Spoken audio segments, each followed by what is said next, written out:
तो चलिए शुरू करते हैं हमारी आज की कहानी। उसने मुझे 50 लाख रुपए भी दिए और हर महीने भी मुझे पैसे भेजती रहती है। मुझे अफसोस हो रहा था कि मैं उन भले लोगों के साथ बहुत गलत किया है। कभी कभी मैं अपने बेटे से मिलने चली जाती हूँ। उसने अपने रिश्तेदारों को बता दिया था कि हमारा बेटा वापस मिल गया है। गरीबी की मार मैंने बहुत झेली थी। बचपन से ही गरीबी देखती चली आ रही थी और इस गरीबी से तंग आ चुकी थी। मेरी एक दोस्त थी, उसका नाम अदिति था। उसकी शादी हो चुकी थी। एक दिन उसने मुझे अपने पति के साथ एक रात गुजारने को कहा। उसने कहा कि इस बात के बदले में मैं तुम्हें लाखों रुपए दूंगी। अदिति के मुझ पर बहुत एहसान थे। मैंने बिना सोचे समझे ही अदिति को हाँ कर दी और फिर मेरी दोस्त ने मुझे दुल्हन की तरह तैयार किया और अपने पति के कमरे में भेज दिया। लेकिन उस समय मेरी जान ही निकल गई जब उसके पति ने मेरा नाम सुमैया है। ये मेरी ज़िंदगी की दुख भरी कहानी है जिसमें मैं आप लोगों को सुनाने जा रही हूँ। इस कहानी को सुनकर आप अपनी राय ज़रूर दीजिएगा कि इसमें गलती किसकी थी। मैं बंगले में अपनी दोस्त अदिति के साथ रहती थी। मेरी 28 साल की थी और मेरे 2 बच्चे थे, एक बेटा और एक बेटी। लेकिन मेरी सहेली को कोई भी औलाद नहीं थी। मेरी शादी गांव में हुई थी और ऐसे इंसान से हुई थी जिसे ना घर की चिंता थी और ना ही बीवी बच्चों की। वह बहुत ही बिगड़ैल अय्याश आदमी था और उसे ना ही अपने माँ बाप का ख्याल था। इसीलिए मैंने फैसला कर लिया था कि मैं खुद नौकरी करूँगी और अपने बच्चों का पेट पालूँगी। जिस तरह मैंने गरीबी में ज़िंदगी गुजारी थी, मैं नहीं चाहती थी कि मेरे बच्चे भी उसी तरह गरीबी में ज़िंदगी गुजारे। मेरी दोस्त अदिति जो कि शहर में रहती थी और मैं उसके साथ रहने लगी। अदिति ने मुझे काम सौंप रखा था कि बंगले में सारे नौकरों से अपनी निगरानी में काम करवाना है। मैं सारे नौकरों से अपनी निगरानी में ही काम करवाती थी और उसके बदले अदिति मुझे सैलरी भी देती थी। मैं पिछले 6 सालों से बंगले में रह रही थी और काम कर रही थी, जबकि अदिति की शादी 10 साल पहले हो चुकी थी। इन 10 सालों में उसने न जाने कितने कोशिश कर ली थी। बड़े से बड़े डॉक्टर या लेखा जोखा या हकीम वेद को पीर बाबाओं को दे दिया था, लेकिन उसकी औलाद की मन्नत पूरी नहीं हो सकी। शायद उसकी किस्मत में औलाद नहीं थी। मुझे अदिति बहुत प्यारी थी। हर सुख दुख में उसने मेरा साथ दिया था। उसने अपने शादी के पूरे 4 साल बाद ही मुझे अपने घर पर रखा था, क्योंकि मेरी शादी पढ़ाई ख़त्म होने के फ़ौरन बाद ही हो गई थी। मेरे माँ बाप ने मुझे दिए गए गरीबी में ही पढ़ाया लिखाया और गरीबी में ही जोड़ तोड़ करके मेरी शादी की थी।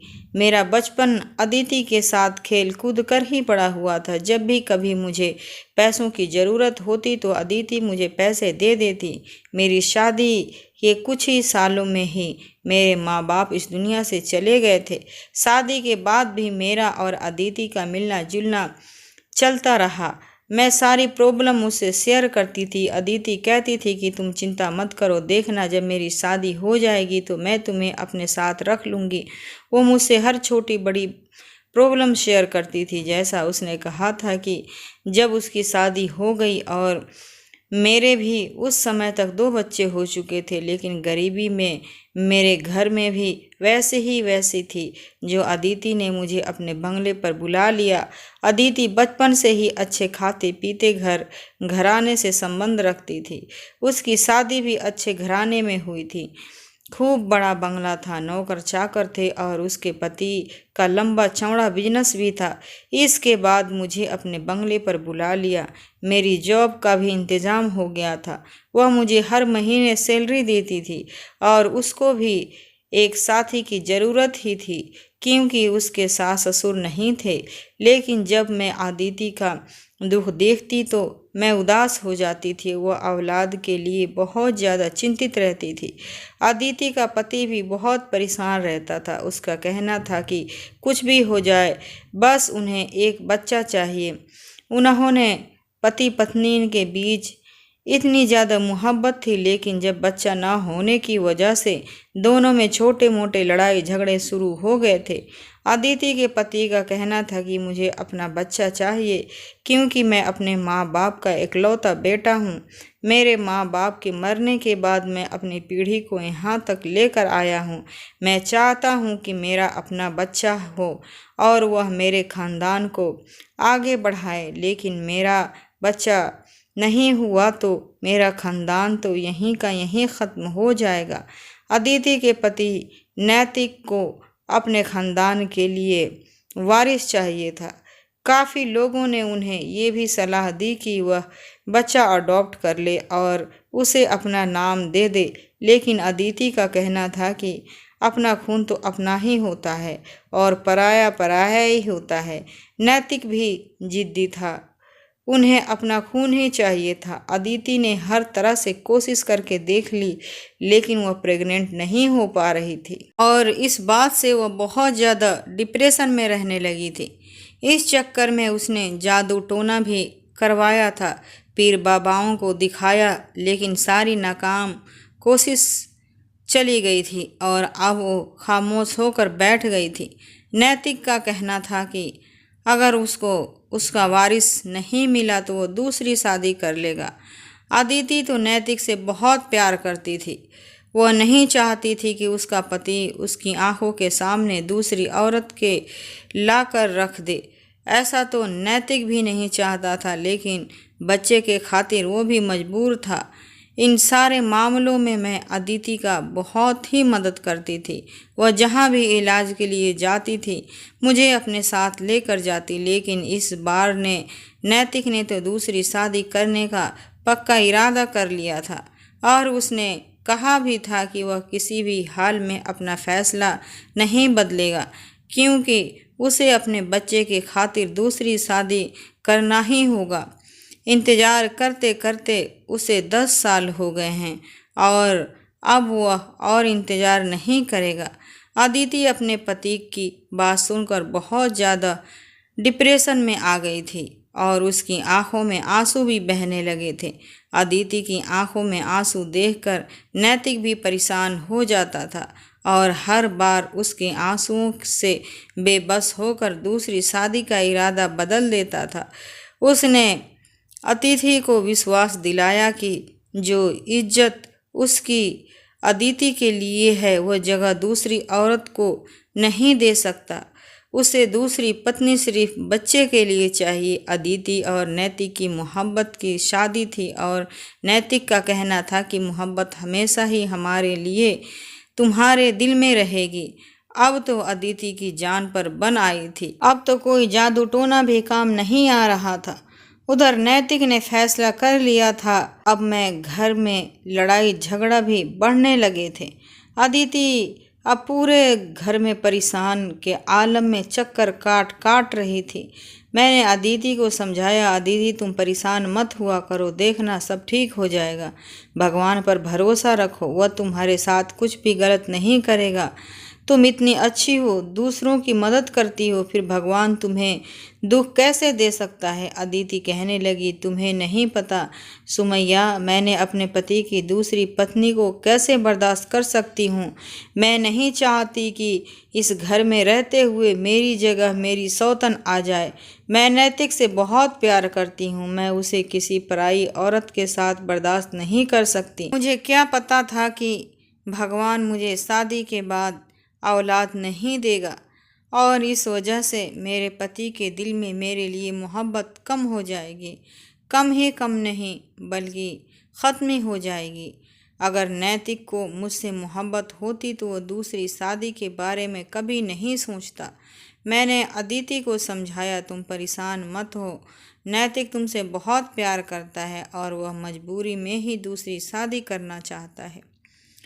अदिति कहने लगी, तुम्हें क्या पता, जब मेरे पति की दूसरी पत्नी इस घर में आ जाएगी और वह बच्चा पैदा करके देगी तो उसके दिल में मेरे लिए जो बची खुची मोहब्बत होगी वो भी ख़त्म हो जाएगी, क्योंकि मैं तो बाँझ हूँ, उसको बच्चा नहीं दे सकती और जो बच्चा देगी वही पति के दिल पर राज करेगी। फिर तो मेरी इज्जत इस घर में नौकरानियों से भी बुरी हो जाएगी और मैं ऐसे बिल्कुल भी नहीं चाहती।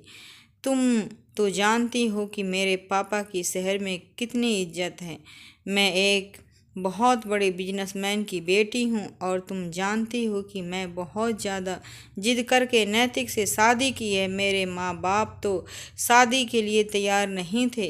अगर उन लोगों को यह बात पता चल गई तो वह मुझे भी कहेंगे कि तुम्हारी ही गलती का नतीजा है। मैं उन लोगों को भी कुछ नहीं बता सकती। मेरे पति के दोस्त भी नैतिक को यही मशवरा देते हैं कि वह दूसरी शादी कर ले। ऐसा करने से इस घर में जो मेरी इज्जत है वो बिल्कुल ख़त्म हो जाएगी। लेकिन मैं यह किसी भी कीमत पर नहीं होने दूंगी। देखना, मैं कोई ना कोई रास्ता निकाल कर रहूँगी। आदित्य हद से ज़्यादा परेशान थी। फिर अचानक चक्कर लगाते लगाते वह रुक गई और मेरे चेहरे की तरफ अजीब नज़रों से देखने लगी। मैं भी उसको देख ही रही थी कि अचानक उसको मुझसे क्या काम पड़ गया और वह मुझे इस तरह से क्यों देख रही थी। अदिति ने मेरा हाथ पकड़ लिया और उसकी आंखों में आंसू झिलमिला रहे थे। मेरा हाथ पकड़कर सोफे पर बैठ गई। कहने लगी, सुमैया, तुम मेरा एक काम कर सकती हो। उसने अचानक मेरी आंखों में देखकर मेरे हाथों को थामकर वो यह सवाल किया। मैं हैरान रह गई थी। मैंने कहा, हाँ, मैं तो हमेशा तुम्हारे लिए तैयार रहती हूँ। तुम्हें कहने की भी कोई ज़रूरत नहीं। बस तुम बताओ कि तुम्हारी हर तरह से मदद करूँगी, क्योंकि यह मेरा फ़र्ज है। तुम बस मुझे अपना काम बताओ कि मुझे क्या काम करना है। उसने कहा कि मैं आज तुमसे ऐसी मदद मांगने जा रही हूँ जो शायद इस मदद के लिए तुम भी कभी तैयार न हो। उसकी बातें सुनकर मैं फिर से हैरान हो गई थी कि आखिर ऐसे कौन सी काम था और ऐसे कौन सी मदद थी जिसके लिए तैयार नहीं रह सकती थी। मैंने कहा, अदिति, मैं तुम्हारी हर तरह से मदद करने की कोशिश करूँगी। कभी ऐसा नहीं हो सकता कि मैं तुम्हारे किसी काम को मना कर दूँ। तुमने सोचा भी कैसे लिया कि मैं तुम्हारे काम के लिए मना कर दूँगी। उसने कहा, जो बात मैं तुमसे कहने जा रही हूँ शायद तुम्हारे लिए सुनना भी मुश्किल होगा और करना तो और भी ज़्यादा मुश्किल होगा। उसकी बातें सुनकर मैं सचमुच में हैरान हो रही थी, लेकिन अगले ही पल उसने मेरी आंखों में देखकर मुझे ऐसी मदद मांग ली जैसे सुनकर मेरे पैरों तले से ज़मीन निकल गई थी। अदिति की बात सुनकर एक एक पल के लिए मैं चकरा कर रह गई थी। वह मेरे चेहरे को हाव भाव देख रही थी और समझ रही थी कि फिर मेरी तरफ देखने लगी। उसके चेहरे पर मायूसी फैल गई थी। कहने लगी, मैं जानती थी तुम मेरी मदद नहीं करोगी इस मामले में, क्योंकि यह काम बहुत मुश्किल है और कोई भी औरत इस काम को इतनी आसानी से नहीं करेगी। फिर मैंने कहा, अदिति, ऐसा कैसे हो सकता है? भला मैं यह काम कैसे कर सकती हूँ, वो भी बिना किसी को बताए? और यह काम से जितना नुकसान मुझे होगा उससे कहीं ज़्यादा तुम्हें होगा। मैं सच में पड़ गई थी। मुझे देखकर अदिति ने कहा कि अगर तुम मेरी मदद करोगी तो मैं तुम्हें इस काम के लिए भारी रकम दूंगी। अपने इस काम के लिए मैं तुम्हें पूरे 50 लाख रुपए दूंगी। इतनी बड़ी रकम सुनकर मेरे तो होश ही उड़ गए थे। मैंने कभी ज़िंदगी में इतना ज़्यादा पैसे नहीं देखे थे। आंखों के सामने 50 लाख रुपए घूमने लगे थे। जैसा कि मैं अपने लोगों की बता चुकी थी कि मैं बहुत गरीब थी, गरीबी में ही बचपन गुजारा था। मेरी शादी भी गरीबी आदमी के साथ ही हुई थी। मेरे पति, सास, ससुर सभी गांव में रहते थे। मैं अपने बच्चों को लेकर अदिति के साथ रहती थी। अदिति ने मुझे अलग से अपने सर्वेंट क्वार्टर में क्वार्टर दे रखा था। वह बस नाम के लिए ही सर्वेंट क्वार्टर था। हालांकि एक खूबसूरत सा मकान बना हुआ था जो कि बंगले से लगा हुआ था। मेरे क्वार्टर का एक दरवाज़ा अदिति के बंगले के अंदर भी खुलता था और एक दरवाज़ा बंगले के बाहर खुलता था। इस तरह मुझे यह सुविधा रहती थी कि मेरा ज़्यादा से ज़्यादा समय अदिति के साथ ही गुजरता था। कुछ पैसे मैंने अपने सास ससुर के लिए भी भेज देती थी, क्योंकि मेरा पति खेती करता था और जो भी पैसे उसके हाथ आते थे वह अपनी अय्याशी में उड़ा देता था। मैं कुछ पैसे अपने सास ससुर के खर्चे के लिए भेज देती थी और कुछ पैसों से मैं अपने बच्चों के खर्चे पूरे कर रही थी। मेरे पति ने भी न जाने कितने लाख रुपए कर्ज ले रखे थे, अपने सर पर चढ़ा रखा था, और यह 50 लाख रुपए मुझे मिल जाते तो मेरे बहुत काम आने वाले थे, क्योंकि यह रकम बहुत बड़ी रकम थी और काम भी कोई इतना बड़ा मुश्किल नहीं था। मुझे इस बात से कोई फ़र्क नहीं पड़ता था, लेकिन मुझे यह डर था कि कहीं मेरा पति इस काम के लिए मुझे मना कर दे। वैसे मुझे पूरी उम्मीद थी कि मेरा पति जब 50 लाख रुपए की रकम के बारे में सुनेगा तो फ़ौरन इस काम के लिए तैयार हो जाएगा। यही सोचते हुए मैं अदिति का काम करने के लिए हामी भर दी और मैंने कहा, मैं तुम्हारी मदद के लिए तैयार हूँ, लेकिन तुम्हें इस काम के लिए नैतिक को भी तैयार करना पड़ेगा। मैंने अदिति से कहा कि इस बारे में मैं किसी बाहर वाले को पता चल गया तो तुम्हें पता नहीं कितनी बदनामी होगी, तुम्हारी और तुम्हारे पति की बेइज्जत खराब हो जाएगी। और सबसे बड़ी बात यह है कि नैतिक इस काम के लिए कभी राजी नहीं हो जाएंगे। अदिति कहने लगी, जब मेरा पति दूसरी शादी करने के लिए तैयार है तो इस काम के लिए तो बहुत ही आसानी से तैयार हो जाएगा। आखिर वह बच्चे की खातिर ही दूसरी शादी कर रहा है, और अगर उसे बिना शादी के ही बच्चा मिल जाएगा तो वह क्यों दूसरी शादी करेगा। तुम्हें पता है कि मैं यह बात अपने दिल पर पत्थर रख कर रही हूँ। मैंने कहा, अदिति तुम एक बार नैतिक से बात कर लो, उसके बाद हम इस काम की शुरुआत करेंगे। यह बात बहुत बड़ा काम है और ख़तरनाक भी है, तुम सोच समझ लो। अदिति कहने लगी, मुझे पता है ये कोई छोटी मोटी बात नहीं है, बल्कि बहुत बड़ी बात है। मैंने अदिति से कहा कि तुम एक बार फिर से सोच लो, कहीं ऐसा ना हो कि बाद में तुम्हें पछताना पड़े। अदिति ने कहा कि मैंने बड़ी मुश्किल से फैसला किया है और मैं अपने फैसले से अब पीछे हटने वाली नहीं हूँ। तुम मेरी चिंता मत करो, मैं खुद को संभाल लूँगी, बस तुम मेरी मदद करने के लिए तैयार हो जाओ।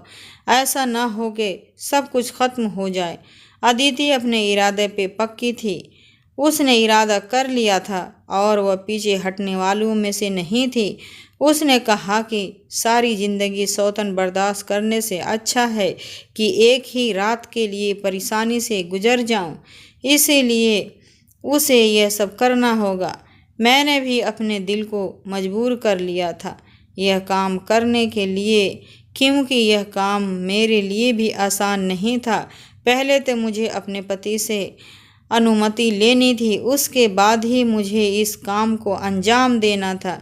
यह काम सच में दिल दहला देने वाला था। अगर मेरे पति ने मुझे अनुमति दे दी तो मैं हर तरह से अदिति की मदद करने के लिए तैयार थी, और जितना हो सकता था इस बात को हमने कहीं किसी को बताना नहीं था, क्योंकि अगर बाहर लोगों को अदिति और नैतिक के पोल खुल जाती तो उन लोगों पर उंगलियां उठ सकते थे। वैसे भी मुझे नैतिक से डर लग रहा था, क्योंकि नैतिक गुस्से का बहुत तेज था। वह अदिति से प्यार भी बहुत करता था, लेकिन जब उसे पता चलेगा कि अदिति ने ही इस तरह का प्लान बनाया है तो न जाने वह क्या रिएक्ट करेगा। मैं अपने पति को फ़ोन कर दिया और अदिति का नैतिक के आने का इंतज़ार था। दरअसल हमारा प्लान यही था कि अदिति ने कहा था कि मेरे पति का बच्चा पैदा करके मुझे दोगी, क्योंकि मैं ज़िंदगी भर की सौतन बर्दाश्त नहीं कर सकती। लेकिन एक रात के लिए अपने पति को किसी दूसरी औरत के साथ सिर्फ बच्चे की खातिर बर्दाश्त करने के लिए कोई दिक्कत नहीं है, सिर्फ एक रात को ही तो बात है। अदिति ने कहा था कि तुम मेरे पति के साथ एक रात गुजारोगी और मेरे बच्चे को पैदा करोगी। बच्चा पैदा हो जाने के बाद हमारा बच्चा हमें दे दोगी, उसके बदले में मैं तुम्हें पैसे दूंगी। मुझे इस काम से कोई प्रॉब्लम नहीं थी, क्योंकि मेरे पास तो पहले से ही 2 बच्चे थे, एक बेटा और एक बेटी, इसीलिए मुझे किसी और बच्चे की ख्वाहिश भी नहीं थी। और नैतिक को तो वैसे भी उसके अपना ही बच्चा चाहिए था, वरना मैं अदिति को अपना एक बच्चा भी देने के लिए तैयार थी। अगर वह काम किसी और से करवाते तो शायद उनकी इज्जत खराब हो सकती थी। मैं उनके घर में ही रहती थी, इसीलिए उनकी परेशानी को अच्छी तरह समझ सकती थी। इसीलिए उन्होंने अदिति ने ये काम मुझे करने के लिए कहा था, लेकिन यह काम करना अदिति की मजबूरी थी। उसने मुझसे कहा था कि सुमैया, मुझे इस बात के लिए माफ़ कर देना, लेकिन बच्चा पैदा हो जाएगा और तुम बच्चा मुझे दे दोगी, उसके बाद तुम अपने गांव वापस चली जाना, क्योंकि मर्द का नेचर का कोई भरोसा नहीं है कि कब नैतिक का मन बदल जाए और वह तुम्हें हमेशा हमेशा के लिए अपने पास रख ले। सॉरी, मैं बच्चा होने के बाद तुम्हें अपने घर नौकरानी नहीं रख सकती। मुझे पहले अदिति की बात बुरी लगती थी, लेकिन मैंने उसे कहा था कि फिर मैं कहाँ काम करूँगी, मैं कैसे अपने बच्चों को पेट पालूंगी। तुम्हें तो मेरे घर की हालात का अच्छे से पता है। अदिति ने कहा कि 50 लाख रुपए मिल जाने के बाद तो तुम्हें नौकरी की कोई ज़रूरत ही नहीं है, और अगर फिर भी तुम्हें मुश्किल हो तो मेरा नंबर तुम्हारे पास है, तुम मुझे कॉल कर सकती हो। तुम्हें जितनी भी पैसों की ज़रूरत होगी मैं तुम्हें महीने महीने देती रहूँगी, क्योंकि मैं तुम्हारी सारी ज़िंदगी के लिए एहसानमंद हो जाऊंगी। अब बात सुनकर मैं खुश हो गई कि बिना काम ही मुझे महीने महीने के पैसे मिलते रहेंगे। मैं अपने पति को कॉल करके और उसकी सारी बात बता दी। पहले तो मेरे पति को गुस्सा आया, क्योंकि मर्द था। जाहिर सी बात है, कोई भी मर्द अपने पत्नी को दूसरे मर्द के पास सोने की अनुमति नहीं दे सकता, लेकिन मेरा पति लालची आदमी था। वह मेरे पैसों से अय्याशी करता था। जब से मेरी नौकरी लगी थी उसने खेती करना भी छोड़ दिया था। उसको हराम खाने की आदत पड़ गई थी। कभी कभी तो मुझे अपनी इस गलती का एहसास होता है कि मुझे नौकरी नहीं करनी चाहिए थी। जब उसके सर पर जिम्मेदारी पड़ती तो वह खुद ब खुद अपने गलत आदतों को छोड़ देता और मेहनत मजदूरी करता और अपने बच्चों का पेट पालता, लेकिन शायद मैंने ही उसकी आदत खराब कर दी थी। जब मेरे पति को 50 लाख रुपये के बारे में पता चला तो उसने मुझे अनुमति दे दी। उसने कहा कि मुझे कोई एतराज़ नहीं है, हमें तो सिर्फ पैसों से मतलब है। मैं जब अदिति को बताया तो मेरा पति राजी हो गया है, तो अदिति बहुत खुश हो गई। और अदिति ने जब मुझे यह बताया कि नैतिक भी मान गया है, पहले तो थोड़े नखरे दिखा रहा था, लेकिन उन्हें भी बच्चा चाहिए और अपना ही खून चाहिए, इसीलिए वो भी इस काम के लिए राजी हो गया है। रात होते ही अदिति ने मुझे अपने कमरे में भेज दिया। आज मैंने अदिति की आंखों में आंसू देखे थे। आज से इस तरह तड़पते देखा था जैसे कोई मछली बिना पानी के तड़प रही है। कभी कभी औरत मजबूर हो जाती है, जो उसे नहीं करना होता है मजबूरी की वजह से वो भी करती है। आज मैंने अदिति को बहुत लाचार मजबूर होते देखा था। मैंने उसे गले लगाया। मैंने कहा, अदिति मायूस मत होना, देखना सब कुछ ठीक हो जाएगा। जिस इरादे से तुम मुझे भेज रही हो, भगवान करे वह इरादा जल्दी पूरी हो जाए और तुम्हारे पति को औलाद मिल जाए, ताकि उसे बच्चे की कमी पूरी हो जाए, वह दूसरी शादी ना करे। खैर, मैं नैतिक के कमरे में चली गई। अंदर जाते हुए मेरा दिल अजीब से अंदाज से धड़क रहा था। किसी दूसरे के पति के साथ रात गुजारना कोई छोटी बात नहीं थी। आज तक मुझे मेरे पति के अलावा किसी दूसरे मर्द ने हाथ भी नहीं लगाया था। मैं गई तो नहीं, सोफे पर बैठे सिगरेट पी रहा था। पूरे कमरे में धुआं फैला हुआ था। शायद उसके लिए काम करना आसान नहीं था। मुझे देखकर उसने सिगरेट में बुझाई, मेरे पास आया और कहने लगा, देखो सुमैया, मैं जो कुछ भी कर रहा हूँ बहुत ही मजबूरी में कर रहा हूँ। मैंने कहा, मैं तुम्हारी मजबूरी समझ सकती हूँ। धीरे धीरे नैतिक मेरे करीब होता गया। उसके चेहरे पर एक समय दर्द का असर साफ नजर आ रहे थे। उसने मुझे अपनी बाहों में समेट लिए, अपनी आंखों में बंद कर ली। शायद वह अदिति को ही गुमान कर रहा था। अदिति के लिए भी यह रात कांटों पर गुजारी थी। जैसा हमने सोचा था वैसे ही हुआ था। हमें ज़्यादा इंतज़ार करने की ज़रूरत नहीं पड़ी थी। जल्दी ही मेरी तबीयत खराब रहने लगी थी। अदिति ने मुझे शहर के सबसे अच्छे डॉक्टर को दिखाया था।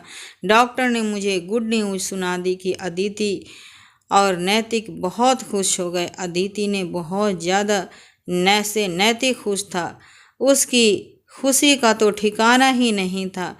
पहली कामयाबी तो हमें मिल चुकी थी। मेरी आंखों के सामने 50 लाख रुपए की रकम थी और उधर मैंने नोट किया था कि नैतिक और अदिति भी बहुत ज़्यादा खुश रहने लगे थे, क्योंकि उन दोनों के सामने उनका आने वाला बच्चा घूम रहा था।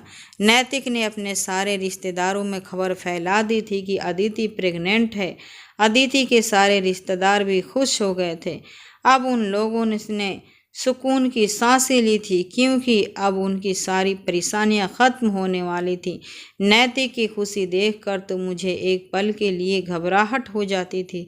शुरू में मुझे लगा कि सब अच्छे से हो जाएगा, लेकिन पता नहीं क्यों जैसे तैसे दिन गुजर रहे थे मेरी घबराहट बढ़ती जा रही थी। मैं परेशान थी और नैतिक और अदिति अपने कमरे में आने वाले बच्चे की सपने देख रहे थे। दोनों पति पत्नी मेरा बहुत ख्याल रखते थे। मेरी खुराक अच्छी कर दी थी, रेगुलर मेरा चेकअप भी करवा रहे थे। इतने सालों से मैं उनकी सेवा कर रही थी। आज ऐसा समय आया था कि दोनों पति पत्नी मेरी सेवा कर रहे थे, जैसे मैं उसके घर की रानी हूँ। वह सब मेरे नौकर हैं। लेकिन हमारे लिए एक नई मुसीबत आ गई थी। आदित्य की रिश्तेदारों का जब पता चला कि वह प्रेग्नेंट है तो काफ़ी सारे लोग उनसे मिलने के लिए आने लगे थे और उससे अलग अलग तरह के सवाल कर रहे थे। जब आदिति तो प्रेग्नेंट नहीं थी, इसीलिए उससे पास सवालों का जवाब नहीं होता था और वह कंफ्यूज हो जाती थी। फिर नैतिक ने कहा, हमारा अभी यहाँ रहना ठीक नहीं है। यहाँ पर कोई ना कोई आता जाता रहता है। ऐसा ना हो कि मेरे रिश्तेदारों की पता चल जाए कि अदिति को उम्मीद ही नहीं है। और मेहमानों के आने का एक परेशानी और हो थी कि अदिति को दिखावे की खातिर आराम करना पड़ता था और मुझे मजबूरन घर के सारे काम करने पड़ते थे। इसीलिए मैंने नैतिक और अदिति को मशवरा दिया कि हम उनके दूसरे बंगले पर रहने चलते हैं, जो कि दूसरे शहर में बना हुआ था। वहाँ पर हम आराम से समय गुजार लेंगे। रिश्तेदारों से कह देंगे कि डॉक्टर ने हवा पानी बदलने की सलाह दी है, क्योंकि एक ही जगह रहते रहते अदिति का मन घबराने लगा था। इस तरह कोई समस्या नहीं होगी और हम लोग वहाँ पर आसानी से टाइम पास कर लेंगे। नैतिक को भी मेरा ये आइडिया अच्छा लगा था। नैतिक ने अपने पूरे दूसरे शहर में मुझे और अदिति को शिफ्ट करवा दिया और इस घर में कोई नहीं था। उसे घर में नैतिक ने एक नौकरानी और एक चौकीदार को भी भेज दिया था हमारा ख्याल रखने के लिए, क्योंकि मैं अभी तक कोई काम नहीं कर रही थी। इस घर में भी ज़रूरत का हर सामान मौजूद था। इस घर में आकर मैं और अदिति बहुत खुश थे। अदिति मुझे हर तरह से खुश रखने की कोशिश करती थी। कभी कभी मैं सोचती थी कि अदिति इतनी अच्छी लड़की है, फिर भगवान इसके साथ इतना बुरा क्यों कर रहे हैं, इसकी गोद सूनी क्यों रखी है। महीने बीतते चले गए। मेरा बच्चा मेरे पेट में लात मारने लगा था। पहली बार जब उसने मेरे पेट में हरकत करनी शुरू की थी तो मुझे अजीब सा महसूस हुआ था। आधी रात को अचानक मेरी आँख खुल गई और मैं उठकर बैठ गई थी। मैंने अपने पेट पर जैसे ही हाथ फेरा, अंधेरे में कुछ अजीब सा महसूस हुआ था। मुझे महसूस हुआ कि मेरा बच्चा मुझे पुकार रहा है। मुझसे कह रहा है कि माँ, मैं आपका बच्चा हूँ, मुझे किसी को मत दो, मैं तुम्हारा हूँ, मुझे अपने साथ रखो। पता नहीं क्यों मैं सपने के बाद परेशान रहने लगी थी। हर दूसरे तीसरे दिन मुझे यह सपने आने लगे थे। छोटा छोटा बच्चा रो रहा है और मेरी उंगली पकड़कर मुझसे कह रहा है, माँ, मुझे खुद से अलग मत करो। अब मैं जाग जाग कर रातें गुजारने लगी थी। मेरा दिल अब धीरे धीरे बदलने लगा था, क्योंकि अब हर रात मेरे साथ ऐसा ही होता था। शायद अंदर ही अंदर मेरी नीयत अब बदलने लगी थी। मैं परेशान थी। मुझे 5 साल कम और बेकार लगने लगे थे। मुझे लग रहा था कि 2 बच्चे होने के बाद मुझे बच्चे की चाहत नहीं होगी। मेरे लिए पैसा ज़रूरी था, बच्चे नहीं, क्योंकि बच्चे तो मुझे मिल ही चुके थे। लेकिन मेरा यह ख्याल गलत साबित हो गया था। बच्चा चाहे पहला हो या दूसरा या फिर तीसरा, अपना बच्चा अपना ही होता है। अदिति ने मेरी परेशानी को भांप लिया था।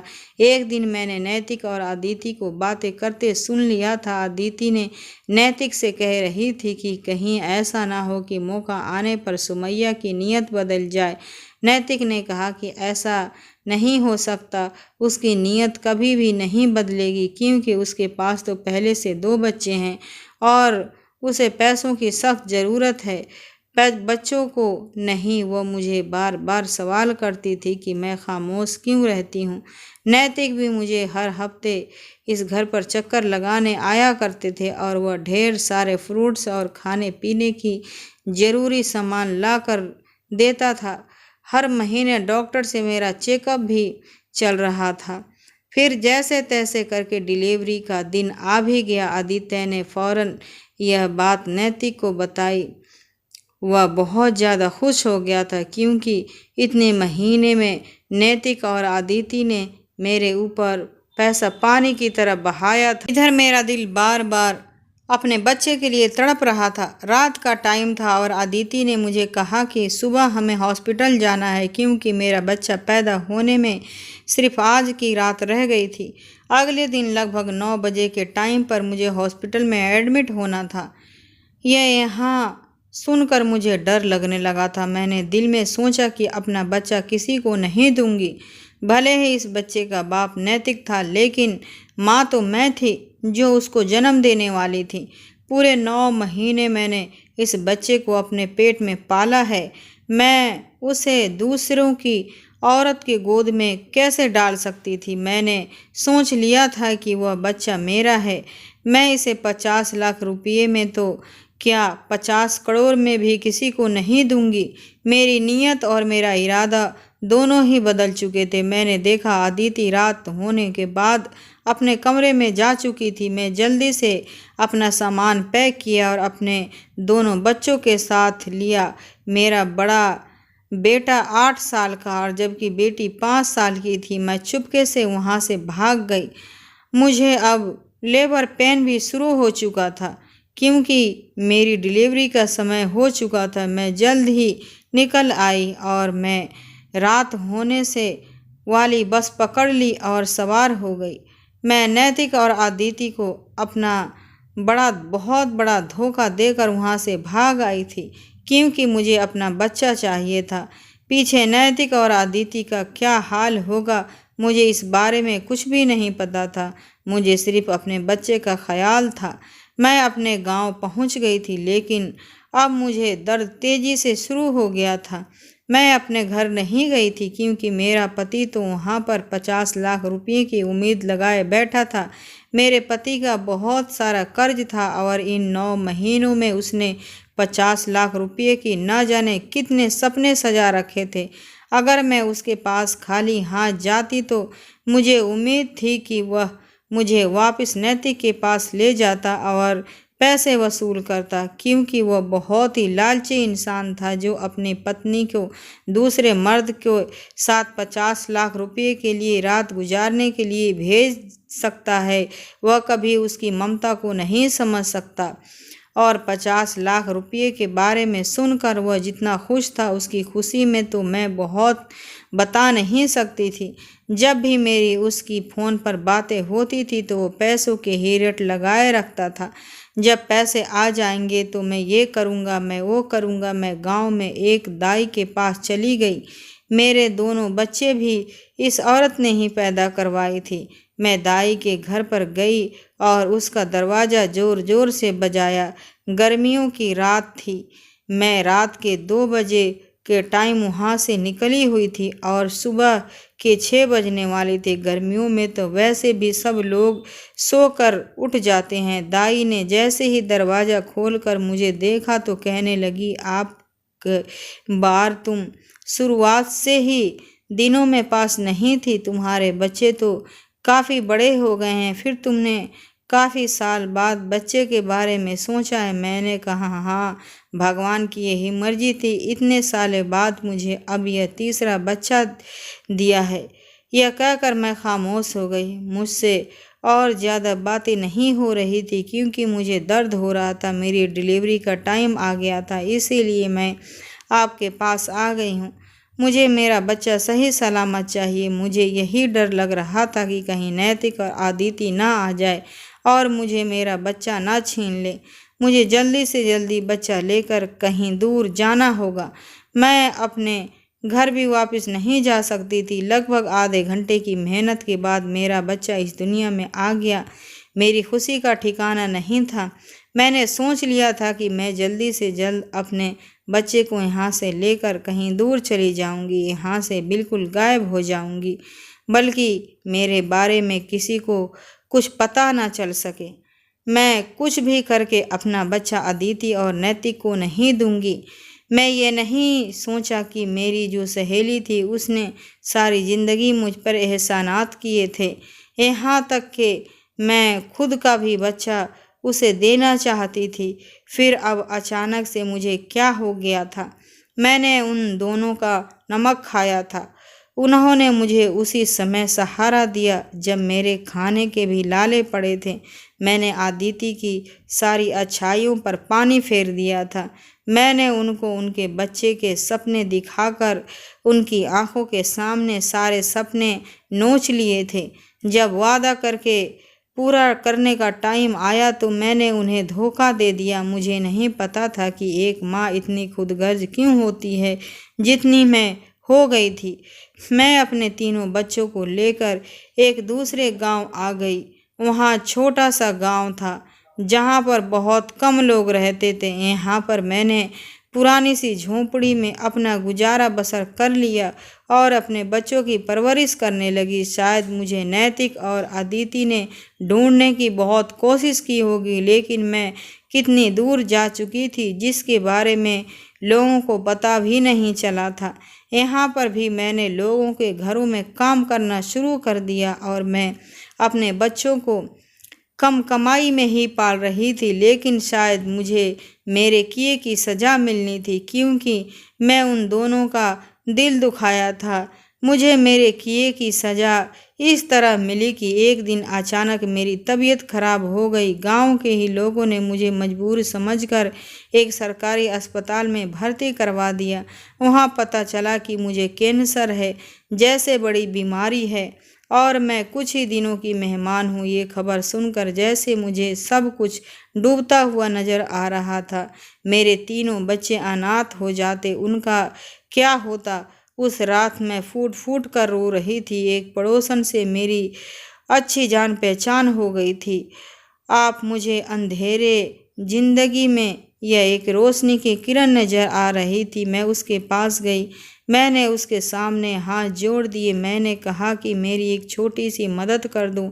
मैं उसे एड्रेस लिख कर दिया और मैंने कहा कि इस एड्रेस पर चली जाओ और इस बच्चे को भी साथ ले जाना। कहा, सुमैया, मैं तुम्हारी अमानत तुम्हारे पास भेज रही हूँ। उसके साथ ही उन लोगों का कहना है कि उसे माफ़ कर देना। शायद वह लोग मुझे माफ़ कर दे तो मेरी तकलीफ़ कुछ कम हो जाए। मेरी पड़ोसन काफ़ी अच्छी औरत थी। उसने मेरी तकलीफ़ को समझा और वह एड्रेस और मेरे छोटे बेटे को लेकर शहर चली गई। नैतिक और अदिति से मिली और उन्हें सारी बात बताई, लेकिन उन्होंने उसकी बात सुनकर सोचा कि औरत झूठ बोल रही है। लेकिन जब उन दोनों ने बच्चे की शक्ल गौर से देखा तो वह बिल्कुल नैतिक जैसा था। अब उन दोनों ने उस औरत को बात पर भरोसा हो गया था। नैतिक और अदिति मुझे बहुत गुस्से में थे। वह चाहते थे कि वह हमारी मदद ना करे। मेरी पड़ोसन ने कहा था कि आप लोग मेरे साथ चलें, सुमैया ने जान खतरे में है, उसको शहर के लिए इलाज की ज़रूरत है, ले जाना है और ऑपरेशन भी करना होगा वरना वो मर जाएगी। आदित्य और नैतिक को तो आज तक बच्चा ही नहीं हुआ था। मेरे जाने के बाद उन्होंने बच्चे की ख्वाहिश ही ख़त्म कर दिया था, क्योंकि नैतिक का कहना था कि शायद भगवान ही नहीं चाहता कि मेरे बच्चा ही मेरे अगर भगवान ही नहीं चाहता तो मुझे दूसरी शादी करने पर भी बच्चा नहीं देगा।